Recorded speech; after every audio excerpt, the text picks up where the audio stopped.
Benjamin Netanyahu ने PM Modi को क्यों मिलाया फोन? क्या हुई बात? नेतन्याहू है भारत के साथ, लेकिन फिलिस्तीन का क्या है मिजाज? फिलिस्तीन ने जम्मू कश्मीर हमले को लेकर क्या दी प्रतिक्रिया? क्यों फिलिस्तीन की प्रतिक्रिया से भारत का खून खौल उठा? भारत की मदद और सहारे का फिलिस्तीन ने ये क्या सिला दिया? अमेरिकी अखबार ने भी खेल किया, आतंकियों को शूटर्स कहकर क्या छिपा रहा? जी, वो शूटर्स या मिलिटेंट्स नहीं बल्कि आतंकी थे।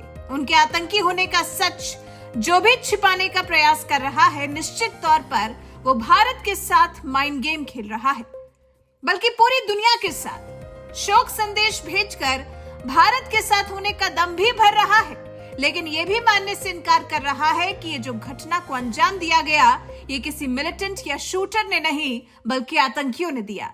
हालांकि इजराइल जैसा देश है जो इस मुश्किल की घड़ी में भारत के साथ है।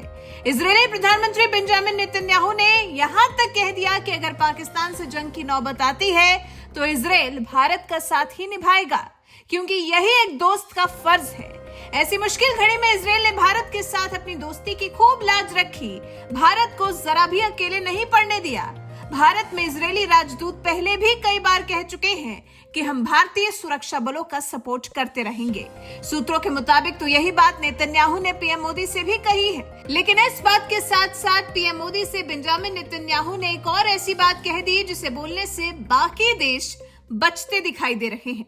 शायद यहाँ भारत के साथ थोड़ा डिप्लोमेटिक होने का प्रयास कर रहे हैं, लेकिन बाकी देशों से अलग नेतन्याहू ने खुलेआम भारत के समर्थन का ऐलान तो किया ही, ये भी कह दिया है कि इस्लामिक आतंकियों के हमले में मारे गए लोगों के प्रति हमारी गहरी संवेदना है। जी, इजरायली प्रधानमंत्री बेंजामिन नेतन्याहू ने इस शब्द का इस्तेमाल किया है, इस्लामिक आतंकी। इजरायली प्रधानमंत्री ने सोशल मीडिया एक्स पर लिखा है, इस्लामिक आतंकियों के हमले में मारे गए लोगों के प्रति अपनी संवेदना व्यक्त करते हैं। हम हमेशा भारत के साथ कंधे से कंधा मिलाकर चलते रहेंगे। देखा आपने कैसे इजराइल ने बिना दाएं बाएं किए आतंकियों का धर्म बता दिया, उसे बकायदा सोशल मीडिया पर साझा किया, जबकि भारत में बैठे कई बुद्धिजीवी अभी भी आतंक का कोई धर्म नहीं होने का ढोल पीट रहे हैं, अभी भी वही पुराना राग अलाप रहे हैं। ये सुनने के बाद भी कि धर्म पूछकर मारा है, ये जानने के बाद भी कि कलमा पढ़वाया है, तब भी इसे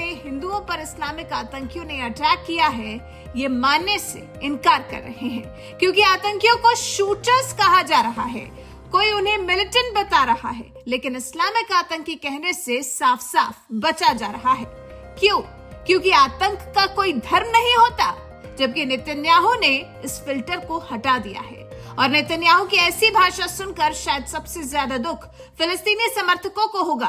हालांकि फिलिस्तीन के भी इजरायली प्रधानमंत्री की ये भाषा गले नहीं उतरी है। फिलिस्तीन को समझ नहीं आया कि नेतन्याहू इस्लामिक आतंकवाद कैसे कह सकते हैं, इसलिए शायद फिलिस्तीन ने भारत को सांत्वना देने की आड़ में आतंकियों का धर्म और पहचान छिपाने की कोशिश की है।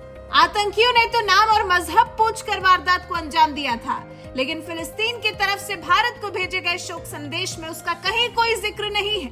ऐसा लग रहा है जैसे जानबूझकर इस्लामिक आतंकियों को फिलिस्तीन ने शूटर कहा है और आतंकी हमले को क्रिमिनल शूटिंग। फिलिस्तीन की तरफ से ऐसी हरकत की उम्मीद भारत ने शायद ही कभी की होगी, क्योंकि भारत ने फिलिस्तीन का जरूरत के समय में पूरा साथ दिया है। बिना FN बट के आगे आकर बिना कोई डिप्लोमेसी खेले फिलिस्तीन को मदद पहुंचाई है, लेकिन फिलिस्तीन ने यहाँ खेल खेला है। फिलिस्तीनी सरकार यहाँ आतंकियों को शूटर बोलती दिख रही है। क्या ये जान गंवाने वाले हिंदुओं का अपमान नहीं है? वैसे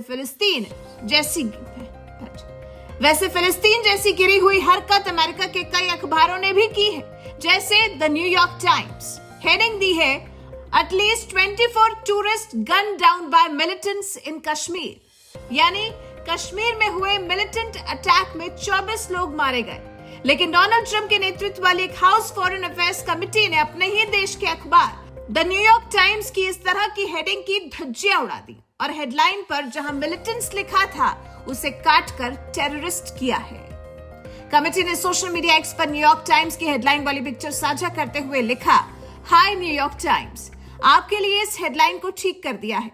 हम साफ और स्पष्ट शब्दों में बताना चाहते हैं कि आतंकी हमला था। हमला करने वाले मिलिटेंट्स नहीं बल्कि आतंकवादी थे। बहरहाल अब लग ऐसा रहा है जैसे फिलिस्तीन की इस हरकत पर और इस वारदात को छोटी या फिर छिपाने की कोशिश करने वालों को अब एक के बाद एक माकूल जवाब भी दिया जा रहा है। हालांकि इजराइल ने तो इस्लाम के खिलाफ जैसे मोर्चा खोल दिया है। बेंजामिन नेतन्याहू ने कह दिया है कि वो इस्लामिक आतंकवादियों को किसी भी सूरत में छोड़ेंगे नहीं और जरूरत पड़ी तो वो पाकिस्तान के इस्लामिक आतंकियों को भी निपटाने में भारत की हर संभव मदद करेंगे। भारत की मदद करने से पीछे नहीं हटेंगे। ये वाकई भारत के लिए बहुत बड़ी बात है जो इजराइल जैसे देश यूं बिना झिझके भारत के साथ कंधे से कंधा मिलाकर खड़े हैं। वैसे आप इजरायली प्रधानमंत्री की प्रतिक्रिया और उनसे अलग फिलिस्तीन की प्रतिक्रिया पर क्या कुछ कहना चाहेंगे, कमेंट कर हमें जरूर बताएं। साथ ही हमारे इस वीडियो को ज्यादा से ज्यादा शेयर करें और हमारे चैनल को सब्सक्राइब कर बेल आइकन दबाना बिल्कुल ना भूलें।